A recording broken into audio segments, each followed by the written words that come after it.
말씀의 제목이 보내고 가고입니다. 오늘 본문은요, 성경에서 기록된 최초의 선교사 파송임과 동시에 교회 역사를 통틀어서 정식으로 교회에서 파송을 받은 선교사에 대한 이야기이죠.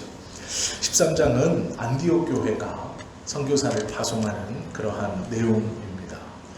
이 안디옥 교회에는 하나님의 말씀을 받아서 사람들에게 가르치는 선지자라 부를 수 있는 사람들이 있었습니다. 이 선지자라 부르는 사람들이 누군가 있냐면 바나바, 니게르라 하는 시므온, 구레네 사람 루기오, 분봉왕 헤롯의 젖동생 마나엔, 그리고 사울, 이렇게 있었습니다. 우리가 이곳에서 다 모르지만 바나바와 제일 먼저 기록된 바나바와 제일 나중에 기록된 바울은 누구인지 알 수 있죠.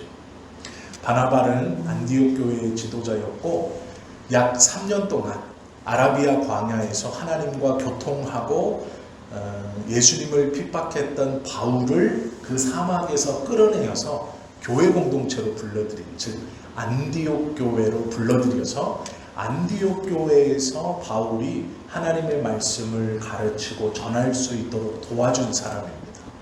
이 바나바는 안디옥 교회의 실질적인 이 목회자였고 리더였습니다. 그런데 오늘 본문에 보시면 이 바나바를 교회의 머리다 이렇게 말하거나 교회의 유일한 리더라고 부르지 않습니다. 그 안에는 여러 명의 리더들이 있었습니다. 바나바를 포함하여 시므온, 루기오, 마나엔, 그리고 바울까지도 하나님의 말씀을 받아서 선언하고 가르쳐주는 선지자라고 부르는 그룹에 이 다섯을 넣고 있는 것을 보게 되죠. 이 중에 제일 앞에 기록된 바나바와 바울을 이 교회가 선택하여서 선교사로 최초로 파송을 합니다. 파송을 받고 두 사람이 실루기아에 내려서 구브로로 가서 살라미에까지 흘러들어갑니다.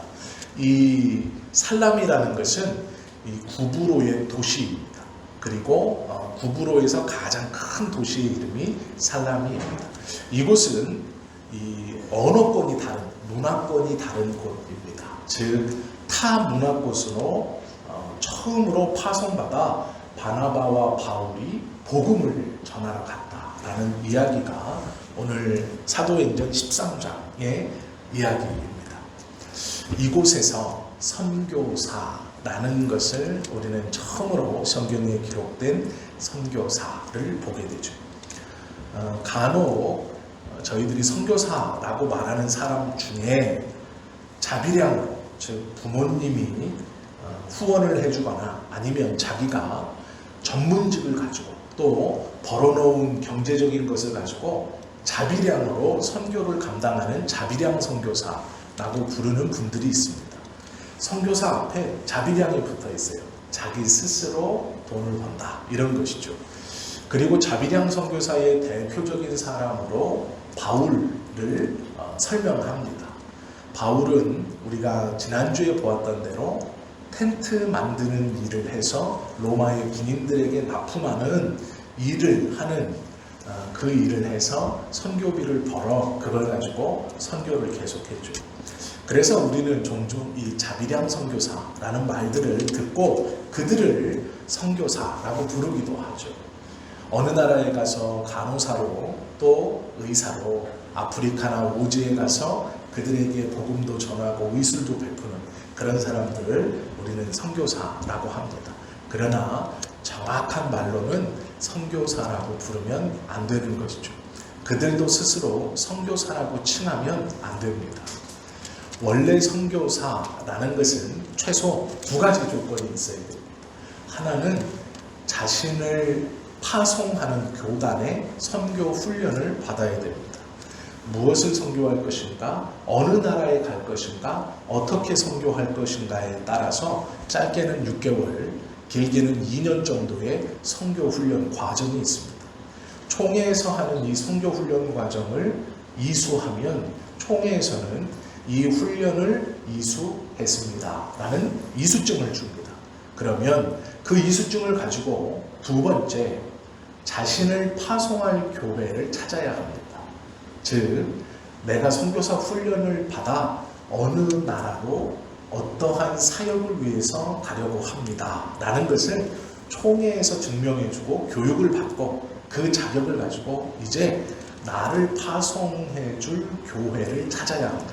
그리고 교회를 찾아서 그 교회에서 정식으로 선교사 파송 예배를 드려 주어서 총회에서 교육하는 이 교육과 나를 파송해주는 교회, 이 두 가지를 갖추어야 최소한의 선교사라고 하는 자격을 갖게 됩니다.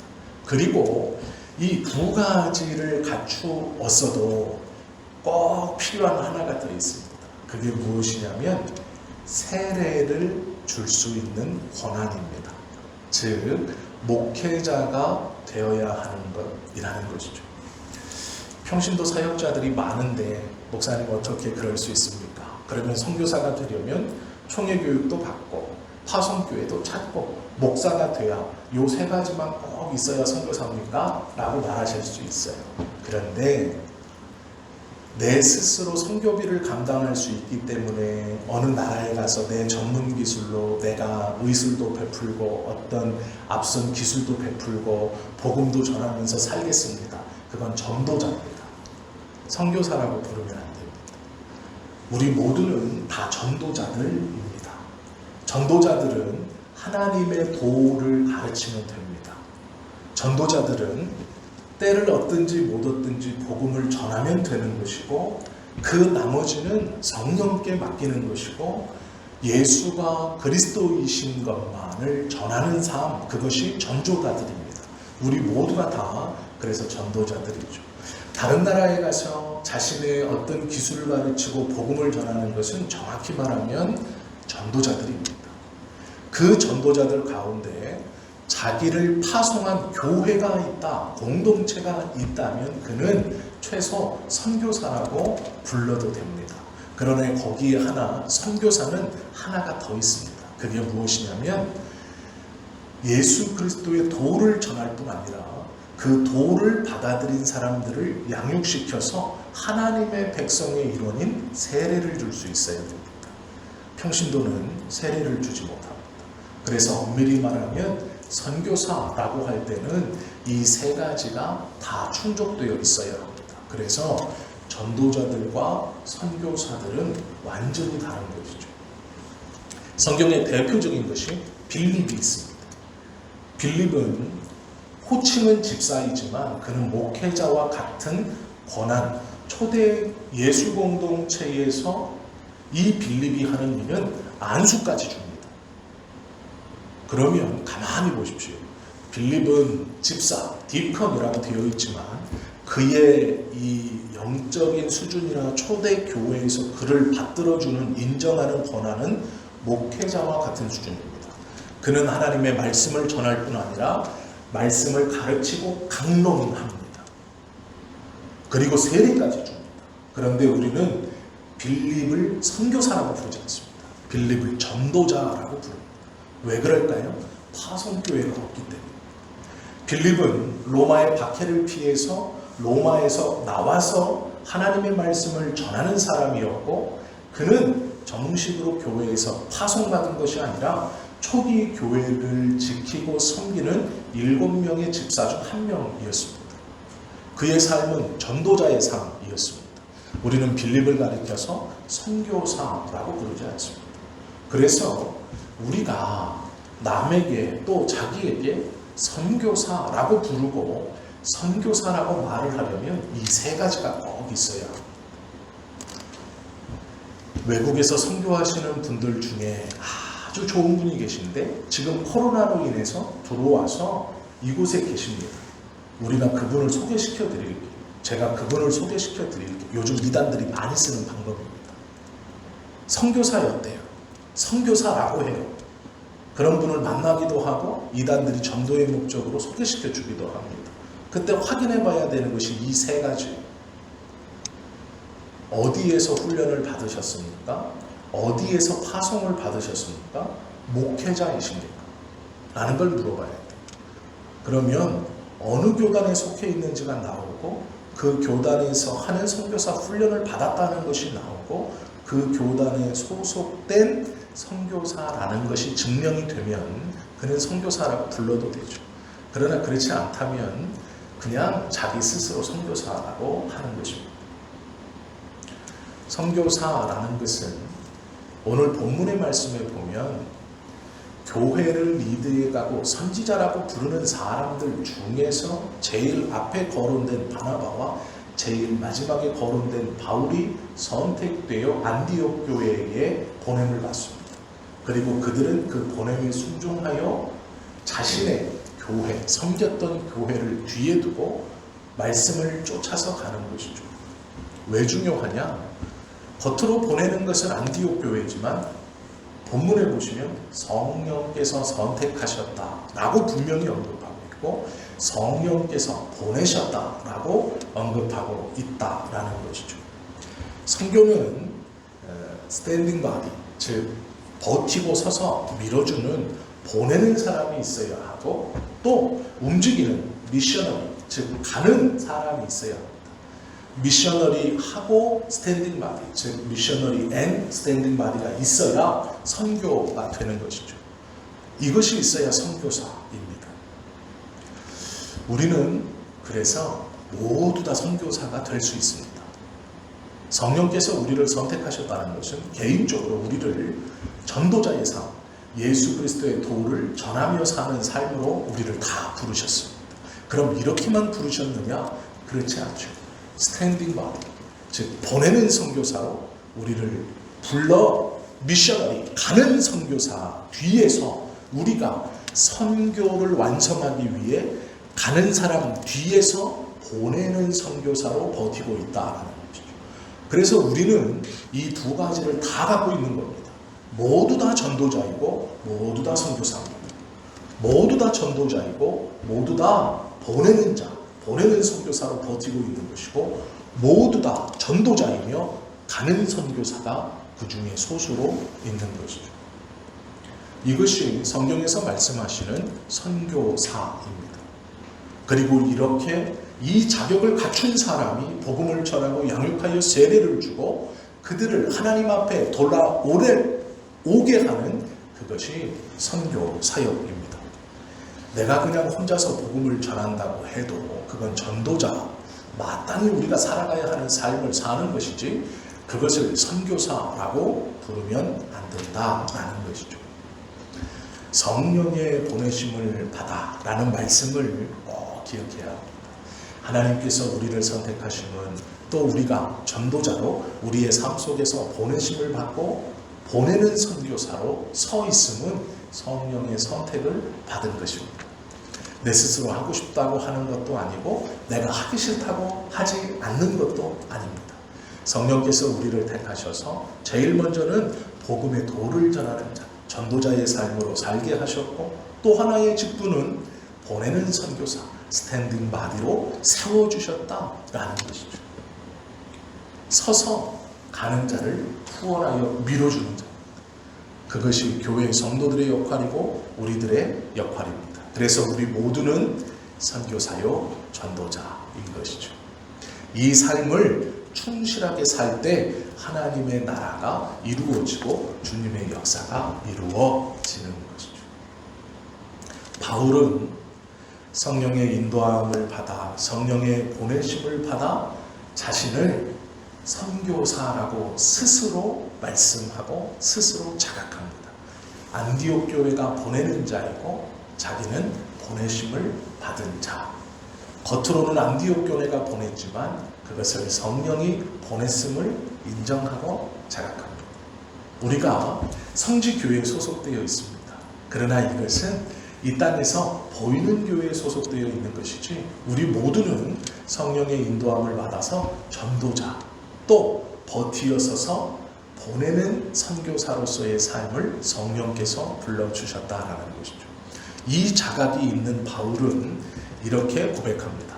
나의 달려갈 길과 또 주 예수께 받은 사명 곧 하나님의 은혜의 복음을 전하는 것에는 나의 생명을 조금도 귀한 것으로 여기지 않는다라고 고백하죠. 이렇게 어떻게 고백할 수 있습니까? 안디옥 교회가 보냈지만 안디옥 교회가 보낸 것이 아니라 성령께서 나를 보냈다라는 자각 때문입니다. 우리가 우리의 삶에서 전도자의 삶, 보내는 선교사의 삶을 온전히 살 수 있는 것, 이 두 가지 전도자요 선교사의 삶을 살 수 있는 것은 성령께서 나를 보내셨다는 자각이 있을 때입니다. 단순히 어떠한 교회에 소속되어 있다, 그것이 아닙니다. 바울은요 또 고백하기를 내가 육체의 약함으로 복음 전하는 것을 너희가 아는 바라 이렇게 말합니다. 약함을 자랑했다는 뜻이 아니고요, 이 말을 정확히 풀이하면 내가 복음을 전하지 않으면 이 나약한 육체가 무너진다라는 것입니다. 즉 무슨 얘기냐면 내가 복음을 전함으로 오늘도 살아갑니다, 이런 뜻이에요. 바울은 안질도 있었고 혹자는 간질도 있다 그러고 바울의 외모가 얼마나 볼품이 없었는지 바울을 처음 본 실질적으로 본 성도들의 고백이 바울의 편지를 통해 그의 글에는 힘이 있고 능력이 넘치나 그의 말과 그의 외모는 볼품이 없다, 이렇게 말했어요. 편지로 받아보는 바울의 이 편지에서 증언하는 복음과 내용은 하나님의 은혜와 그의 힘이 막 느껴지지만 그가 와서 직접적으로 말할 때 그의 외모와 그의 목소리는 정말로 볼품이 없었다라는 거예요. 그런데 바울은 어떻게 고백하냐면요, 다 아시다시피 저는 연약한 육신을 가지고 있습니다. 그런데 복음을 전함으로 살아가고 있습니다. 즉 전하지 않으면 이 연약한 육체는 쓸모없어 죽는다라는 것이죠. 쓰지 않으면 보존되는 게 아니라 죽습니다, 이렇게 표현하고 있습니다. 아무런 쓸모 없습니다. 복음을 전하기에 그래도 쓸모 있게 살아가고 있습니다. 이것이 바울의 고백이죠. 어떻게 이렇게 고백할 수 있습니까? 성령께서 보내셨다라는 확신이 있을 때 헌신과 열정이 일어나는 것이죠. 성령께서 선택한 사람들의 특징이 있습니다. 마음에 갈급함이 있는 것이죠. 우리가 사랑하는 사람이 아플 때, 우리의 자녀들이 아플 때 병원에 갑니다. 부모로서 아무것도 해줄 수 없죠. 그러면 아이들을 병원에 넣어놓고 아이들이 아파서 힘들어하고 있는데 집에 가서 평안히 자고 다음날 출근해서 열심히 일하고 저녁 때쯤 병원에 전화해서 얘 누구 엄마인데 어땠습니까? 아직도 위독하군요. 알겠습니다. 밥 먹고 평안히 자고 다음날 또 회사 가서 출근하고 이런 사람 없습니다. 병원에 들어가면 보호자로서 할 수 있는 건 아무것도 없죠. 병원에서는 오히려 귀찮아합니다. 그런데 집에 가지 않죠. 마음에 안타까움이 있고 마음에 갈급함이 있기 때문에 병원 대기실에서 쪼그리고 앉아 있습니다. 그곳에서 꾸벅꾸벅 졸고 있죠. 아이한테는 아무런 도움이 안 됩니다. 그러나 그 안타까움으로 그 병원 의자 한켠에서 밤을 보내고 시간을 보내는 것이죠. 남들은 쑥 쳐다보고 집에 가서 편안히 잘 수 있지만 부모는 그럴 수 없습니다. 왜요? 그 마음이 있기 때문이죠. 성령께서 선택한 사람들, 성령이 나를 보냈다라고 전도자요 선교자의 삶을 사는 사람들의 특징은 이 안타까움입니다. 내 자식이 아프듯 교회를, 성도를 내가 섬기고 내가 해야 하는 일들에 대한 안타까움이죠. 안절부절 못하는 것이고 옆에 있다 해서 어떤 것이 아니지만 옆에 붙어있고 그 설잠을 자듯이 꾸벅꾸벅 병원 침대에서 졸고 있는 것처럼 마음을 계속해서 쏟는 것이죠. 이런 사람들이 영생의 문제에 관심을 가진 사람이고 성령께 보내심을 받은 사람들의 특징입니다. 성령의 보내심을 받아 바울은 이것을 은혜라고 표현하고 평생 갚으며 살아가야 하는 빚이라고 생각했습니다. 빚이 있다고 생각했기 때문에 이 빚을 갚기 전에는 평안히 쉴 수 없다라고 스스로 생각했습니다. 그 빚이 무엇입니까? 복음의 빚입니다. 바울은 그래서 빚진 자처럼 부지런히 사역했고 그 부지런히 사역한 결과로 결국 빚을 갚는 것처럼 자신에게 남은 것이 아무것도 없이 모두 다 사람들에게 돌리고 하나님께 돌리고 사역지에 돌리며 홀로 또 떠나는 것이죠. 빚진 자와 같이 열심히 번 이유는 빚을 갚기 위함이기 때문에 미련두지 않고 떠날 수 있다라는 것이죠. 놀라운 것은 바울은 혼자서 일하지 않았습니다. 바울의 편지들과 바울의 행적을 가만히 보면 성령의 보내심을 받았고 성령 안에서 바울은 함께 생활했던 것을 보게 되죠. 오늘은 마술사가 등장합니다. 마술사, 총독의 눈을 가리고 있는 마술사. 그가 바울이 예수가 그리스도이심을 전하는 하나님의 말씀을 방해하죠. 그때 바울이 그의 눈을 멀게 합니다. 그리고 마술사는 그 시간부터 자신을 인도해 줄 사람을 찾는다. 성경은 말하죠. 그러나 이것을 혼자 한 것이 아닙니다. 수많은 방해, 박해, 어려움 다 이길 수 있었던 이유는 동역자들 때문입니다. 성경에 보면 모이기를 힘쓰며 하나 되기를 위해서 기도하라 라고 말씀하죠. 모이기를 힘써야 하는 것은 전도자요 선교사의 삶을 잘 살기 위해서입니다. 나 혼자서 하나님의 일을 다 감당할 수 없고 잘 감당할 수 없습니다. 바울은 능력이 뛰어났습니다. 손수건만 대도 손수건만 올려놔도 병이 낫고 귀신이 떠나갔습니다. 심지어는 바울의 그림자만 지나가도 병자들이 일어났습니다. 어쩌면 예수 그리스도보다 더 놀라운 일들을 행하며 복음을 전했던 것이 바울입니다. 그런데 이 바울도 혼자 하지 않았습니다. 예수님도 혼자 하지 않았습니다. 바울은 어느 곳에 가든지 동역자들과 함께 했습니다. 오늘 5절에 보시면 살라미에 이르러 하나님의 말씀을 유대인의 여러 회당에 전할세 요한을 수행원으로 두니라. 이 말은 동역자라는 뜻입니다. 요한뿐 아니죠. 우리가 잘 아는 것처럼 디도, 디모데, 요한 어느 곳에 있든지 바울은 함께하는 동역자들을 두어서 자신의 이 사역을 함께 감당했고 자신이 떠난 뒤에도 그 하나님의 사역이 잘 이루어질 수 있도록 이들을 남겨두고 또 다른 동역자와 함께 다른 곳으로 가 하나님의 말씀을 가르치고 전했다라는 것을 우리가 보게 되죠. 우리도 성령의 선택과 보내심을 받아 이 땅에 예수 믿는 자로 살아가는 사람들입니다. 그냥 그렇게 살아가는 게 아니고요. 우리도 예수의 도, 예수가 그리스도이심을 전하는 전도자들의 삶을 살아야 하는 것이죠. 또한 선교사들의 삶도 우리에게는 맡겨져 있습니다. 성령의 선택을 받고 성령의 보내심을 따라 그 말씀대로 하나님이 주시는 동역자들과 함께 이 일을 감당하고 또한 함께 그들과 협력하여서 하나님의 일이 끊이지 않도록 우리의 삶에서도 이러한 열매들을 많이 남겨야 합니다. 혼자서 하시려고 하면 어렵고 힘듭니다. 함께 기도하시고 함께 예배하시고 함께 찬송하시고 그러나 날마다 성령이 나를 선택하시고 성령님이 나를 보내셨다는 생각을 잊지 말고 자칫 먹고 사는 문제에만 모든 관심이 쏠려질 때 나는 전도자요 선교사의 삶을 살아야지. 그것이 하나님께서 이 땅에 나로 예수 믿게 하신 이유이지.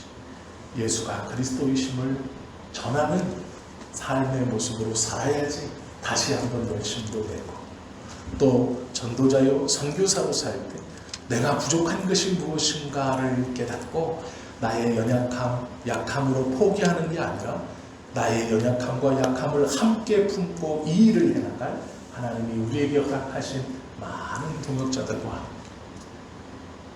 하나님의 놀라우신 이 두 가지의 직분과 사역을 잘 감당해 가시는, 그리하여서 주님이 오시는 그날 잘했다, 착하고 충성된 종아, 칭찬 듣는 우리 모두가 되시기를 예수님의 이름으로 축원합니다. 기도드리십니다.